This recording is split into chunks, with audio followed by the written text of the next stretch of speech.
हाल ही में हैदराबाद में नगर निगम चुनाव होकर आते हैं, जिसमें सत्तारूढ़ पार्टी टीआरएस को सबसे ज़्यादा सीटें हासिल हुई। इसके बाद ऑल इंडिया मजलिस इत्तेहादुल मुस्लिमीन और भारतीय जनता पार्टी के बीच कड़ी टक्कर हुई।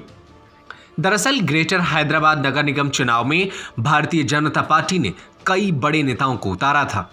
असदुद्दीन ओवैसी के गढ़ में ओवैसी को कड़ी टक्कर मिली है। अब खबर ये सामने आ रही है कि इस चुनाव के बाद असदुद्दीन ओवैसी और भाजपा नेताओं के बीच जुबानी जंग तेज हो गई है।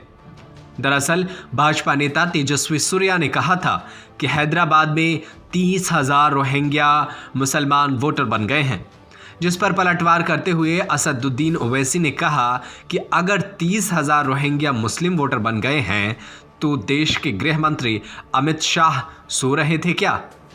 आपको बता दें कि इससे पहले ओवैसी की पार्टी ने बिहार विधानसभा चुनाव में भी काफ़ी अच्छा प्रदर्शन किया है।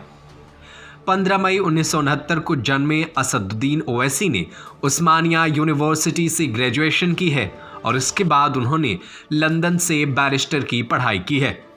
वो हैदराबाद के एक चर्चित हस्ती के तौर पर जाने जाते हैं। असदुद्दीन ओवैसी की पत्नी एक हाउसवाइफ है। वो घर पर ही रहकर अपने परिवार को संभालती।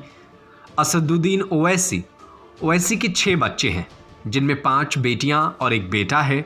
इसके साथ ही असदुद्दीन ओवैसी 3 भाई हैं।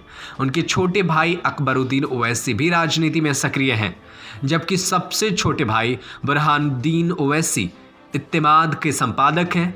आपको बता दें कि बीते दिनों कांग्रेस ने दावा किया था क्या असदुद्दीन ओवैसी की 2 पत्नियां हैं, जिसे खुद असदुद्दीन ओवैसी ने सिरे से खारिज कर दिया था।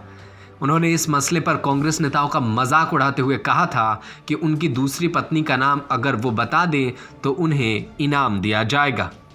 ब्यूरो रिपोर्ट, खबरें अभी तक। Subscribe to our YouTube channel and press the bell icon to get the latest updates.